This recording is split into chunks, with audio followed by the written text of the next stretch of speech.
Welcome, everyone. My name is Dr. Bree Wanamaker. I'm a licensed professional counselor in the state of South Carolina, as well as a clinical supervisor. And I am also an MS warrior. I was diagnosed with multiple sclerosis in June of 2018. And today we are going to be talking about strengthening your relationships with MS.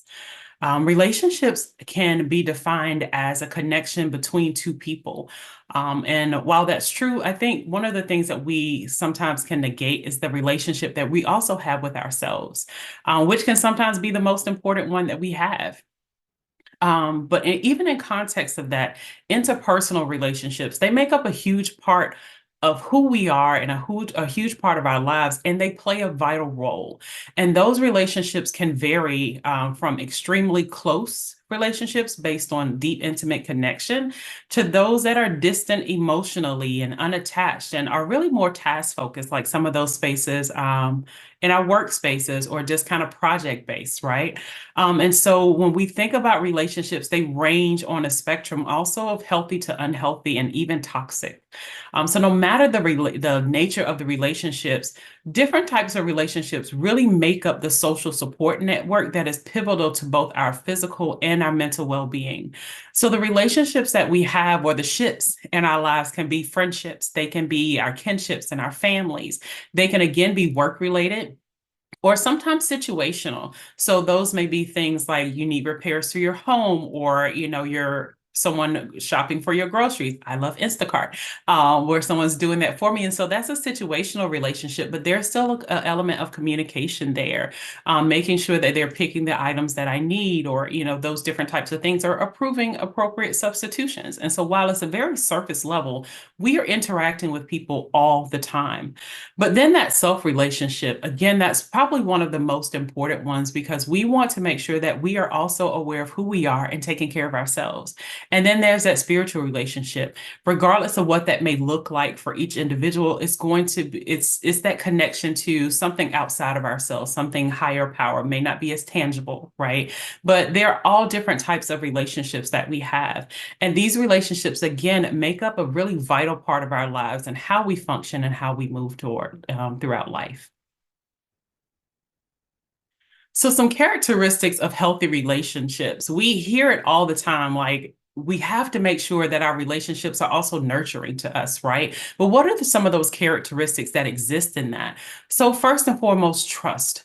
And that's the ability to really and truly give another person the benefit of the doubt, that they are well intentioned when speaking to you, or well intentioned when it comes to you're disclosing information or disclosing information back to you, right? And that you are able to trust that person to show up for you, to be there for you, regardless of what that may look like. Respect. Being able to value who the person is, who they truly are as an individual, and their boundaries.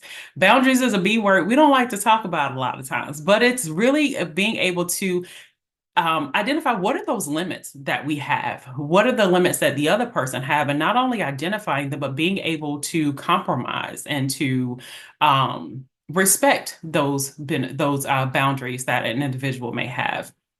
Honesty, being able to be transparent, being able to be your true self and showing up as your authentic self, right? That is a term that is gaining hot wheels throughout social media. I'm going to be authentically me. I'm showing up as my authentic self. But that means we have to be honest with ourselves. That means we have to be truthful and transparent with who we are, not only with others at times, but also with ourselves.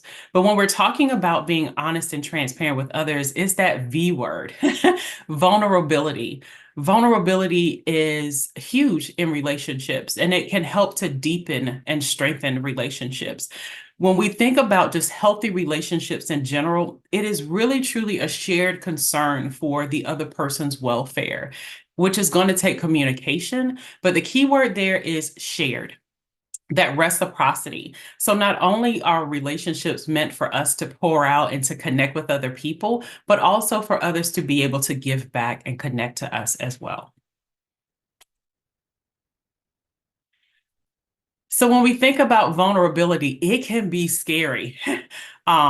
in a lot of ways, it has gotten a label as being weakness, or someone is weak if they're vulnerable. But vulnerability is a strength, and it's an active choice that we share with others the various things of our lives. It's about you finding your own strength and finding your inner voice and being open about that. Vulnerability is a choice. We have the power to choose exactly what we share with others, and it doesn't necessarily mean oversharing or giving a person an abundance of detail. Vulnerability can be, I'm not having the best day today. It could be as small as that. That is still sharing something about you that you may not have shared before, because a lot of times we are, I'm good, I'm good, I'm okay, I'm okay, I'm okay. And admitting simply, today is not the best day, is an example of being vulnerable and not necessarily having to go into a great amount of details. We talk about When we talk about vulnerability, there are several benefits outside of building trust, but it can increase your chances of having your needs met. Building stronger, intimate relationships, whether it's emotional or spiritual, or physical. It increases our self-love, as vulnerability requires that, again, we are honest with ourselves. And it facilitates our own change and our own growth. As we learn how to be honest with ourselves and learn that it's okay, who I am is enough, and being able to be honest and open with yourself and sharing that with other people, we start to see the change and the growth within ourselves. But vulnerability in a relationship is also about expressing the negative emotions. And those other objections, the things we may not agree with, and sometimes we shy away from, but they're really and truly a natural part of life. Vulnerability, again, doesn't mean that you have to share all things and share all of the details. And for us, those of us living with multiple sclerosis, including myself, one of those things that we really can't ignore, especially when it comes to being vulnerable, is whether or not and when we choose to disclose. That is one of the biggest decisions sometimes that we will make when it relates to our relationships, is when and how we disclose. But again, it is a complete choice, right? So when we talk about disclosure, disclosure is, again, a tough thing. Many of us have often wondered, do I disclose to my employer? When do I disclose to my employer? Do I tell my family? When do I disclose to somebody I may be dating? All of these things. What would their reactions be? And in all honesty, we may never have a concrete answer to some of those questions. The choice, again, is up to us, how we disclose, when we disclose, and the way that we disclose. And there may be never ever be a right time. But before making the decision to disclose, we do have to take into consideration certain things, especially as it relates to our jobs. For those who are employed or volunteering or doing different things in the community, making a decision to disclose related to your job, you want to make sure that you've thought carefully about your options. According to the MS Society, there are pros and cons related to disclosure. When we consider the pros, being able to get the accommodations and additional resources. So some organizations may offer a flexible work schedule, may offer intermittent leave, so you're able to take unpaid leave that doesn't threaten your job, or different forms of FMLA, or those types of leave, where you're able to go to a doctor's appointment, go to infusions if you have to, a physical therapy, and come back without having to dig into the other types of time that may be available. Sometimes getting the secret off of your chest can help to minimize or reduce the stress associated with disclosing. Being able to share with others, because sometimes when we feel like they may find out, it can cause stress and anxiety. And sometimes just, again, disclosing that relieves the pressure off of wondering if someone is going to find out, or can they see, can they tell? Another pro is that it provides an opportunity to provide insight to others who may not have awareness of what MS looks like, or the different faces of multiple sclerosis. A lot of times we see worst case scenarios on television, or scenarios that doesn't really truly depict the full spectrum of what living with multiple sclerosis can be like. And being able to share that information can break other stereotypes and misconceptions that others may have related to their views or limited knowledge of multiple sclerosis.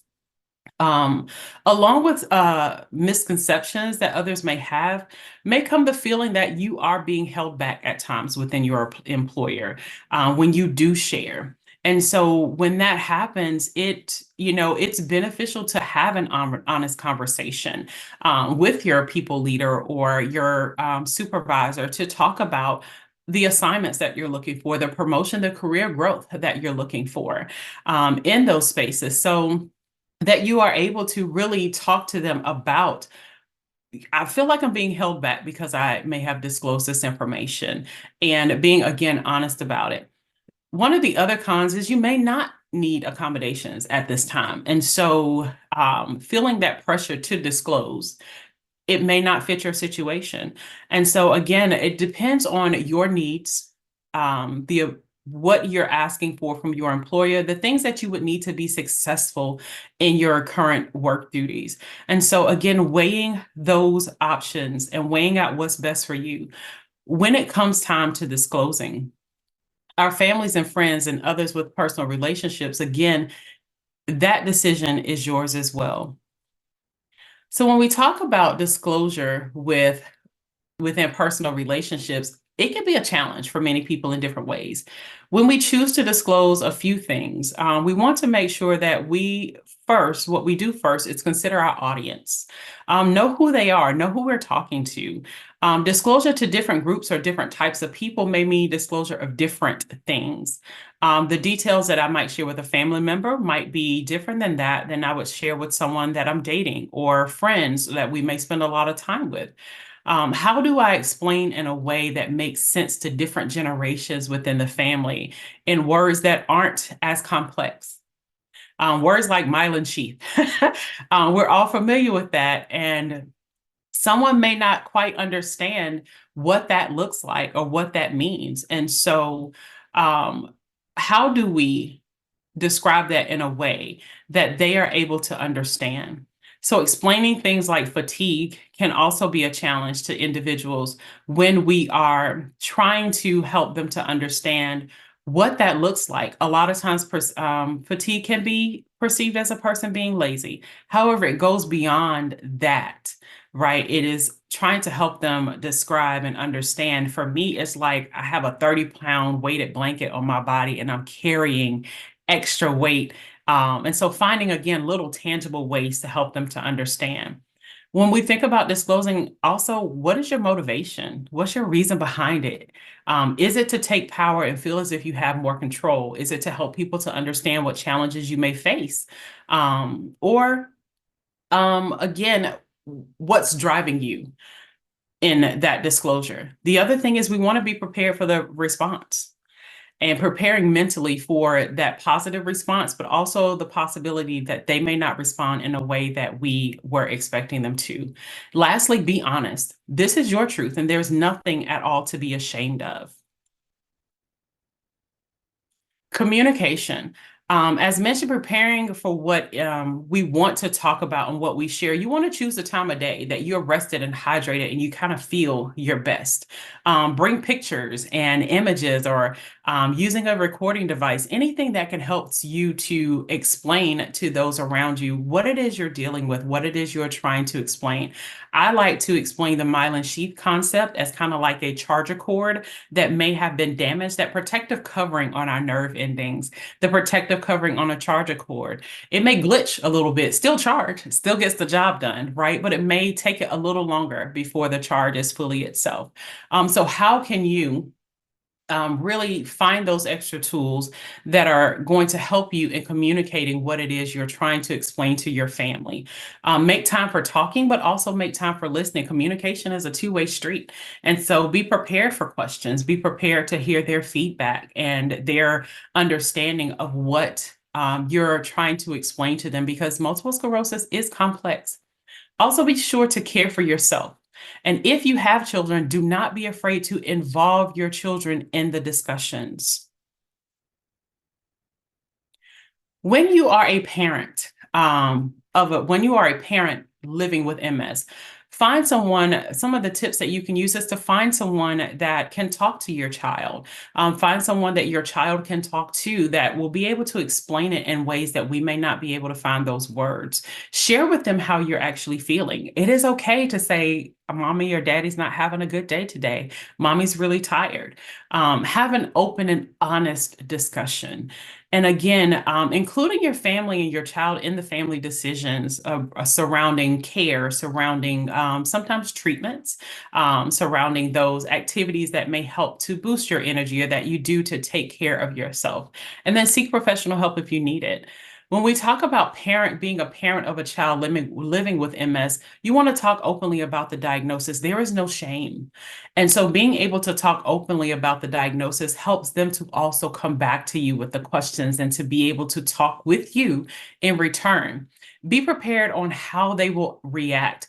Again, we may never be able to prepare for all reactions, but we want to keep in mind the different spectrum of reactions that some may have. And the reaction can be late.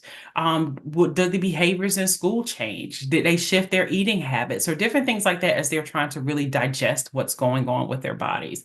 Involve them in their treatment planning. But one of the biggest things is avoiding the urge to overprotect.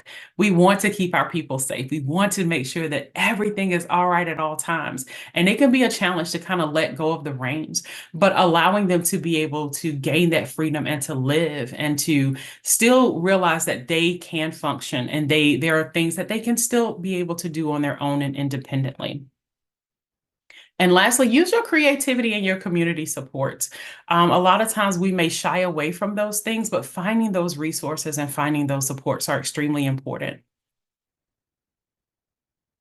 When we talk about relationships, intimacy is huge. When we look at the five love languages, understanding how people receive love, words of affirmation, do they need that extra word of encouragement? The acts of service, so things like washing dishes, small things that can take the load off of someone's plate, right? Quality time. So uninterrupted time where we're just doing something together. Receiving gifts, that's a little small token. It doesn't have to be anything extravagant or physical touch, non-sexual physical touch in this space. And so when we learn kind of and understand that people may speak love differently, it can help to foster deeper connections. And as a part of, again, building relationships, understanding what you need and how you express affection and love towards other people can help us, again, build those deeper relationships. And understanding maybe what your partner's primary love language is. So there are plenty of resources out there. If you type in the five love languages, or even like speak it into your devices or those spaces, you can find out more information about what those things really truly look like. And so again, just to kind of reaffirm what your love language may be, do you in the verbal compliments, appreciation, again, that the acts of service, small errands, let me do that for you. Let me take care of that for you.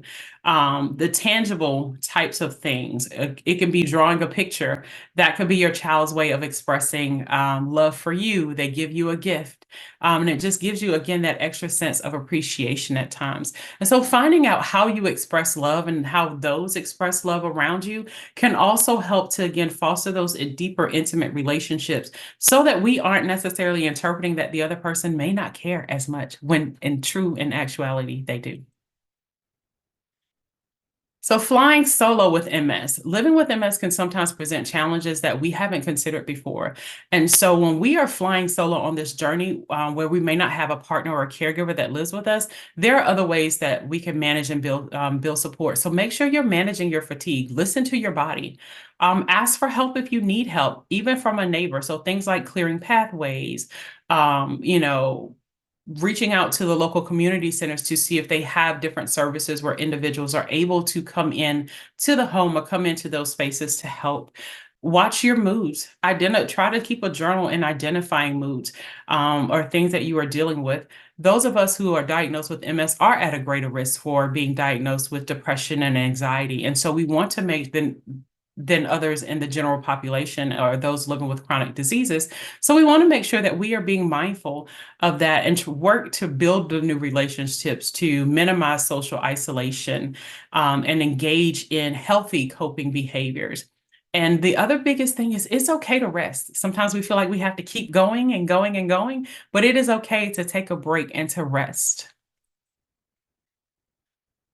And when you are thinking about when you're living alone with MS or kind of flying solo on this journey, what are your self-love languages? So making sure that you are being positive and positive self-talk to yourself, daily affirmations, going to therapy or doing some type of scheduling or delegating out some of those things, the tasks that we may not be able to do, finding a hobby, relaxing.